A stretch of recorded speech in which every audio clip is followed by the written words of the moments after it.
अस्सलाम वालेकुम dear students, मैं हूं हिना शौकत, आपकी केमिस्ट्री की टीचर। और आज के इस लेक्चर में हम डिस्कस करने वाले हैं दो बहुत ही इंपॉर्टेंट बातें, जिसमें एक तो है ह्यूमन बॉडी टेम्परेचर से रिलेटेड, जो कि गिवन है आपके डू यू नो में, और दूसरा हम स्टडी करेंगे role of intermolecular forces in solid, liquid and gas state, यानी कि उनका रिलेशनशिप स्टडी करेंगे। सो स्टूडेंट्स, जैसा कि आप जानते हैं, हम पढ़ रहे हैं हमारा chapter number 5 which is physical states of matter. और जल्दी से ले लेते हैं एक क्विक रिकैप। हमने स्टार्ट किया ये चैप्टर विद इंट्रोडक्शन, जिसमें हमने डिस्कस की differences between the basic properties of solid, liquid and gas state of matter.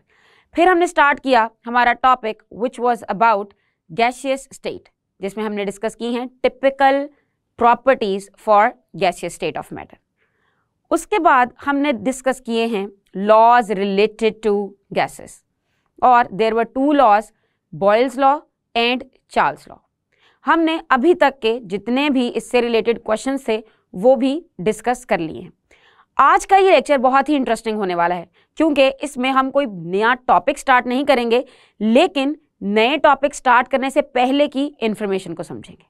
और उससे भी पहले आपकी बुक में है एक इंफॉर्मेशन बॉक्स, उसको भी अच्छे से समझेंगे। सो जल्दी से स्टार्ट करते हैं विद डिड यू नो।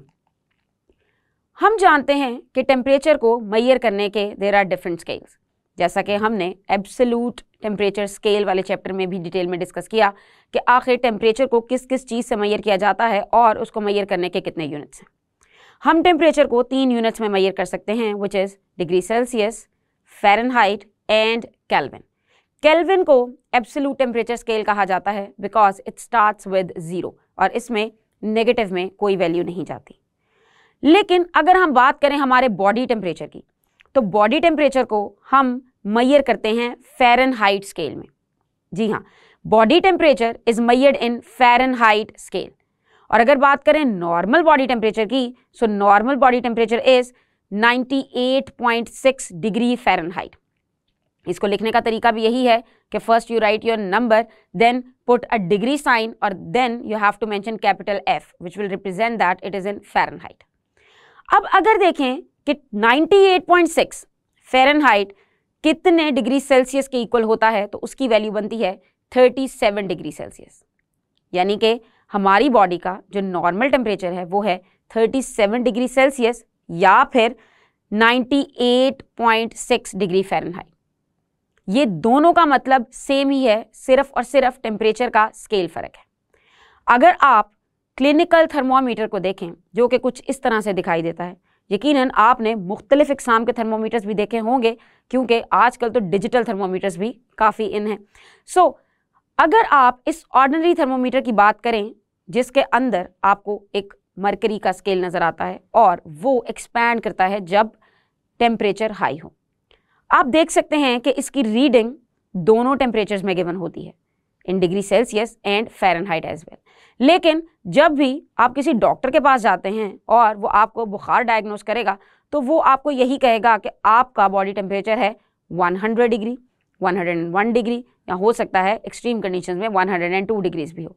तो उस 101 डिग्री का मतलब 101 डिग्री सेल्सियस बिल्कुल नहीं है, क्योंकि अगर आप 101 डिग्री सेल्सियस की बात करें तो मैं आपको याद कराऊं कि पानी का बॉइलिंग पॉइंट होता है 100 डिग्री सेल्सियस, यानी कि 100 डिग्री पे पानी बॉयल हो जाता है। और बॉयल पानी की काइनेटिक एनर्जी कितनी हाई होती है और वो कितना डेंजरस हो सकता है, मुझे उम्मीद है आपने खुद नहीं तो आपके इर्द गिर्द तो किसी ने इस चीज़ को एक्सपीरियंस किया ही होगा। गर्म पानी से जलना ये शो करता है कि वो बहुत हाई टेम्परेचर है।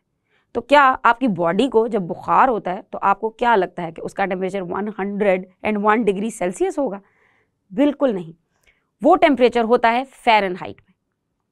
सो 101 डिग्री फ़ारेनहाइट आप कंसीडर करेंगे, लेकिन अगर उसी को आप सेंटीग्रेड में करेंगे या डिग्री सेल्सियस में करेंगे तो वो हो जाएगा 38, 39 या फिर maximum 40। Now this temperature is a close to the average normal atmospheric temperature. जो हमारा एटमॉस्फेरिक टेम्परेचर है उसके काफ़ी क्लोज है हमारा बॉडी का टेम्परेचर। अब यहाँ ये बात समझने वाली है कि अगर दो चीज़ों में टेम्परेचर का फ़र्क आएगा तो हीट फ्लो करेगी। हीट के ट्रांसफ़र का लॉ ही ये है कि हीट हमेशा फ्लो करती है from where it is present in high amount towards where it is present in low amount. यानी कि अगर एक जगह हीट ज़्यादा है और एक जगह हीट कम है तो हीट ट्रेवल कर जाएगी जहाँ पे ज़्यादा है उससे लो एरिया की तरफ। ये हीट का एक लॉ है। ज़्यादातर चीज़ें इसी तरह फ्लो करती हैं और इसी तरह मूव करती हैं from higher concentration to lower concentration. Heat के लिए वर्ड कॉन्सेंट्रेशन तो यूज़ नहीं किया जा सकता, लेकिन हम कह सकते हैं कि heat travels from hotter objects to the colder ones. So hot object से कूल की तरफ हीट ट्रेवल करनी है। ये कॉन्सेप्ट रखेंगे आप अपने माइंड में और फिर समझेंगे इस फ्रेज को। In winter atmospheric temperature falls lower than that of our body temperature. अब देखें, सर्दियों में बाहर का टेम्परेचर हो जाता है 5 डिग्री, 7 डिग्री, या अगर आप किसी हिल स्टेशन पे हैं तो हो सकता है कि -2 डिग्री, -6 डिग्री। अगर आप किसी K2 या फिर नागा पर्वत पे हैं तो हो सकता है कि वो टेम्परेचर फॉल कर जाए अप टू -20 डिग्री, -30 डिग्री। तो ये टेम्परेचर बहुत लो है as compare to body temperature. अगर बॉडी टेम्परेचर 37 डिग्री सेल्सियस है और अगर आपके एनवायरनमेंट का टेम्परेचर सर्दियों में हो जाता है 10 डिग्री सेल्सियस, तो इसमें भी एक गैप है और उस गैप से क्या होगा, हीट विल स्टार्ट फ्लोइंग। अब रुकिए, हीट कहाँ से कहाँ फ्लो करेगी? The body temperature is 37 degree Celsius and surrounding temperature is 10 degree Celsius. So हमने अभी पढ़ा कि हीट फ्लो करती है from higher to the lower. उसने हाई से लो की तरफ मूव करना है। सो हीट ट्रेवल करेगी from body to the surrounding, body से सराउंडिंग की तरफ। तो क्या होगा, क्या बॉडी का टेम्परेचर लो नहीं हो जाएगा? अगर हीट बॉडी से सराउंडिंग की तरफ फ्लो करेगी तो बॉडी का टेम्परेचर तो फॉल कर जाएगा। सो बॉडी का टेम्परेचर जब फॉल करेगा तो आपको ठंड लगेगी, you will feel cold. So according to the principle of heat flow, heat flows out from our body and when we feel cold. जब हमें ठंड लगेगी तो इसका मतलब है कि हमारी बॉडी की हीट जो है वो सराउंडिंग में जा रही है। अब आखिर हमें इसे कंट्रोल भी करना होता है। Yes, so to control this outflow of the heat हम क्या करेंगे, we are suppose to wear black colours और वार्म क्लोथ्स। इनको पहनना इसलिए ज़रूरी हो जाता है सर्दियों में क्योंकि हम नहीं चाहते कि हम अपनी हीट को सराउंडिंग को ट्रांसफ़र करें और उसके बाद हम कोल्ड फील करें। इसके अलावा भी बहुत से तरीके हैं आपको वार्म रखने के, जिसमें हम यूज़ करते हैं dry fruits, coffee, tea and meats. They are all just to maintain your body temperature to the normal level.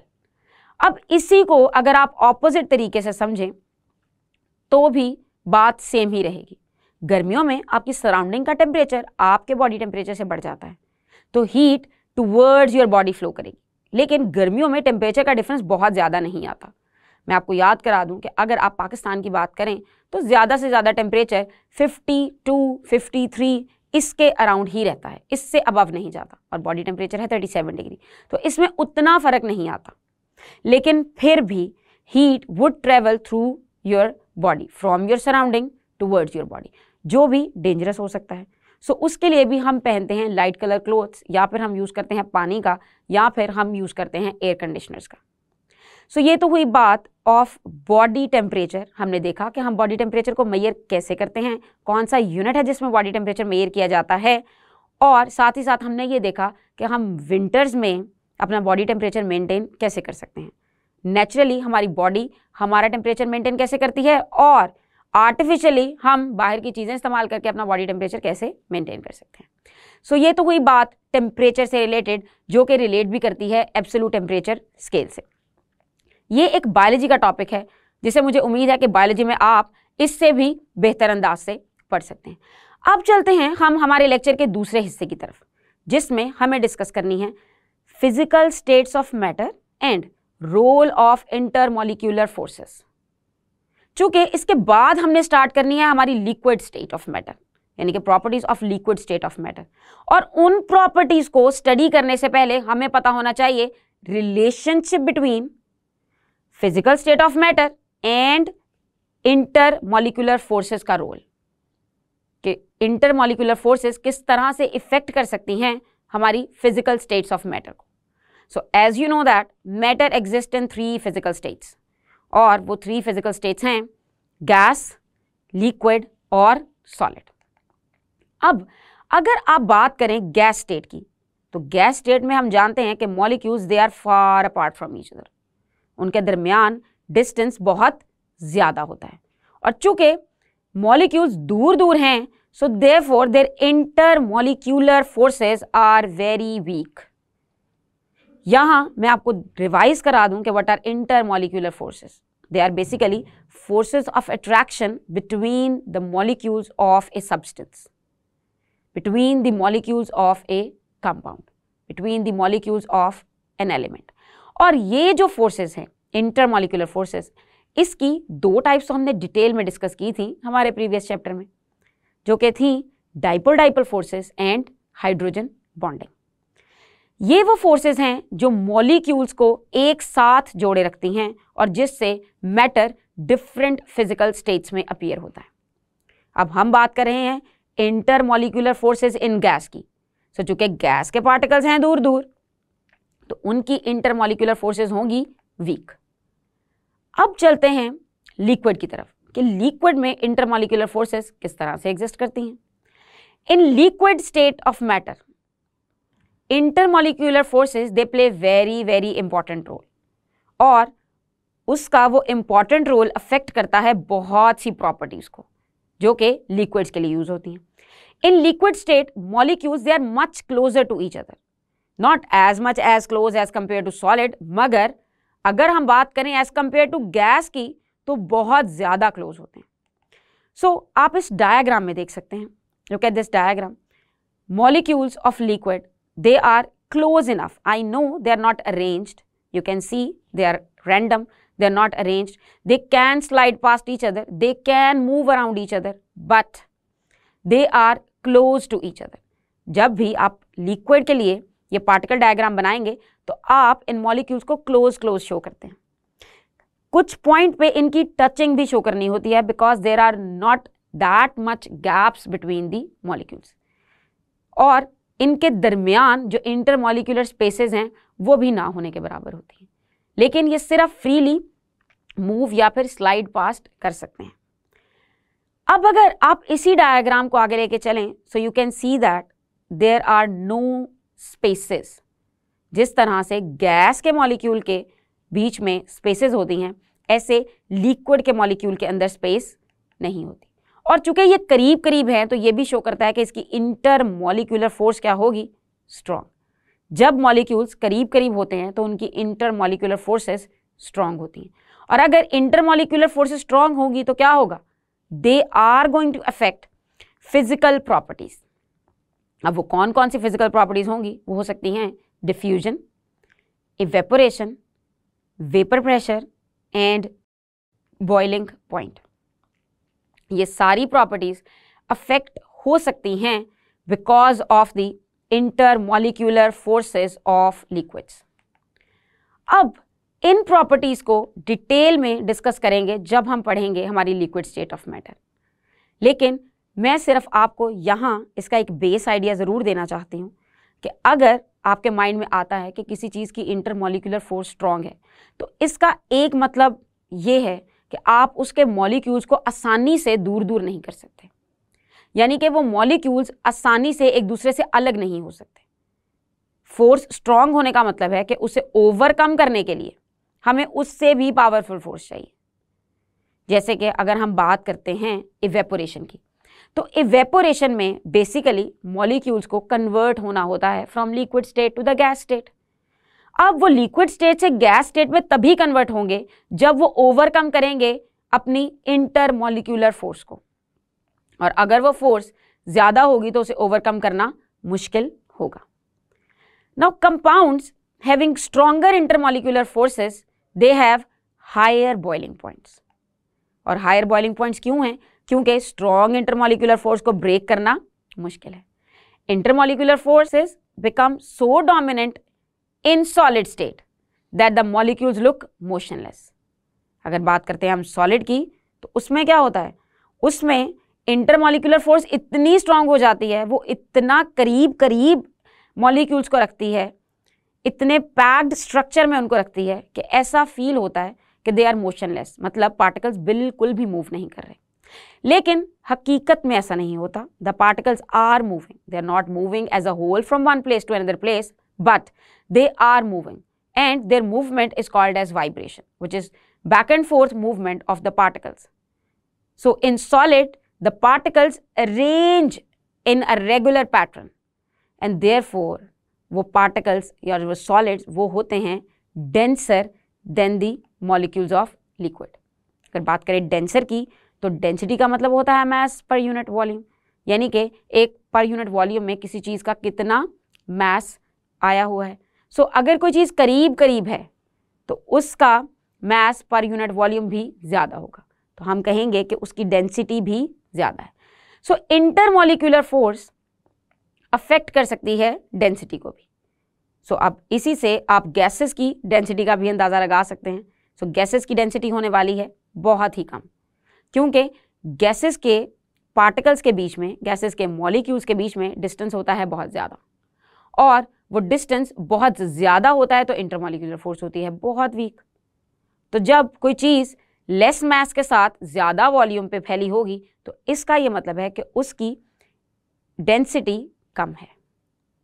सो यहाँ हमने स्टडी किया है relationship between intermolecular force and physical state of matter, और रोल क्या है intermolecular force का in physical state of matter, और ये पढ़ना क्यों ज़रूरी है, क्योंकि ऑलमोस्ट सारी की सारी properties they are affected by intermolecular force.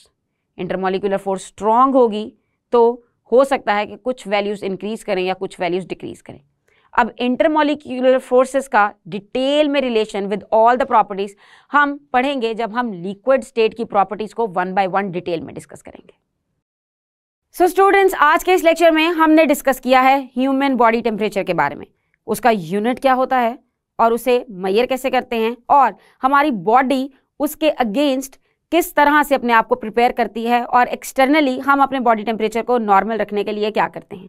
और साथ ही साथ हमने देखा कि इंटर मॉलिक्यूलर फोर्सेस क्या रोल प्ले करती हैं इन solid, liquid and gas state of matter में. चूंकि ये टॉपिक बहुत इंपॉर्टेंट है क्योंकि यही चीज़ आगे यूज होगी further in explanation of liquid state of matter में. मुझे उम्मीद है कि आपको समझ आया होगा. हम अपने आने वाले लेक्चर में स्टार्ट करेंगे हमारा topic 5.3 which is about typical properties of liquid state of matter. तब तक के लिए अल्लाह हाफिज़.